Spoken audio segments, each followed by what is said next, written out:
Hello बच्चों आज 8 जून है। आज हम लोग क्लास 2 में अभी हिंदी विषय पढ़ रहे हैं। हिंदी विषय में बच्चों हम लोग पार्ट 3 यानी कि चैप्टर 3 का क्वेश्चन नंबर 1 तक हम लोग कंप्लीट कर चुके हैं। आज मैं आप लोग को क्वेश्चन नंबर 2 और क्वेश्चन नंबर 3 यानी कि प्रश्न संख्या 2 और प्रश्न संख्या 3 आज आप लोग को लिखवाऊँगी, बताऊँगी। उसे आप लोग को लिखना है अपनी फेयर हिंदी की नोटबुक में। और फिर प्रश्न संख्या 4 और प्रश्न संख्या 5 मैं अगले दिन आप लोग को बताऊंगी, लिखवाऊंगी। तो चलिए बच्चों हम लोग देखते हैं प्रश्न संख्या 2 में क्या है। प्रश्न संख्या 1 में था खाली स्थान और प्रश्न संख्या 2 में है बच्चों किसने किससे कहा। चलिए देखते हैं। कथन है यानी कि वाक्य है। यह वाक्य किसने किससे कहा, यही है। क है नींद आ रही है, मैं सोने जा रही हूँ। यह वाक्य किसने कहा था? तो यह वाक्य बच्चों पीलू ने माँ से कहा। ख और पढ़ाई, यह वाक्य बच्चों माँ ने पीलू से कहा। अब प्रश्न संख्या ग है नींद में मैं सोचती रहती हूँ, मैडम ने जो जो पढ़ाया सब पढ़ लेती हूँ। यह वाक्य किसने कहा था बच्चों? हाँ बच्चों, यह वाक्य पीलू ने माँ से कहा था। तो इस तरह से बच्चों प्रश्न संख्या 2 है, प्रश्न संख्या 2 है, यह पूरा हो गया। अब हम लोग प्रश्न संख्या 3 देखेंगे। चलिए प्रश्न संख्या 3 है बच्चों निम्नलिखित प्रश्नों के उत्तर एक शब्द या एक वाक्य में देना है।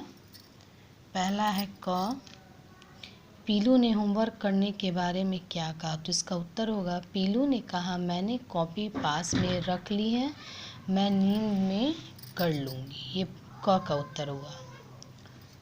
प्रश्न संख्या ख पीलू ने मम्मी को खेलने के बारे में क्या बताया? उत्तर वह तो मैंने नींद में जाने से पहले खेल लिया था। अब है बच्चों प्रश्न संख्या घ। प्रश्न संख्या ग में है बच्चों मम्मी ने खाने की कितनी चीज़ों के नाम लिए? तो बच्चों आपको याद होगा मम्मी ने खाने के 3 चीज़ों के नाम लिए थे, मटर की कचौड़ी, आइसक्रीम और एक क्या था बच्चों, बताइए आप। हाँ बच्चों, मटर की कचौड़ी थी, आइसक्रीम थी और एक और भी कोई एक चीज़ थी जिसे मैं भूल रही हूँ। 3 चीज़ों के नाम लिखे हैं। आप जब चैप्टर देखिएगा तो उसमें दिया हुआ है। तो इसका उत्तर मैंने यहाँ पे लिख दिया है 3 चीज़ों। अब है प्रश्न संख्या घ आइसक्रीम गिर गई तो नींद को ठंड नहीं लग जाएगी? यह बात किसने किससे कही? तो बच्चों यह बात पीलू ने अपनी माँ से कही, इसका यही उत्तर होगा। तो इस तरह से बच्चों प्रश्न संख्या 3 है, इसे आप लोग लिख लीजिएगा और प्रश्न संख्या 2 भी लिख लीजिएगा।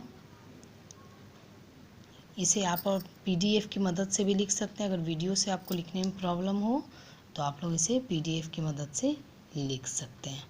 ओके बच्चों, इतना आप लोग लिख लेंगे। फिर अगले दिन मैं आप लोग को प्रश्न संख्या 4 और प्रश्न संख्या 5 आप लोग को बताऊंगी और साथ में आपकी पार्ट 3 में जो भी भाषा और व्याकरण से संबंधित भी कुछ प्रश्न उत्तर है उन्हें भी मैं आप लोग को बताऊंगी।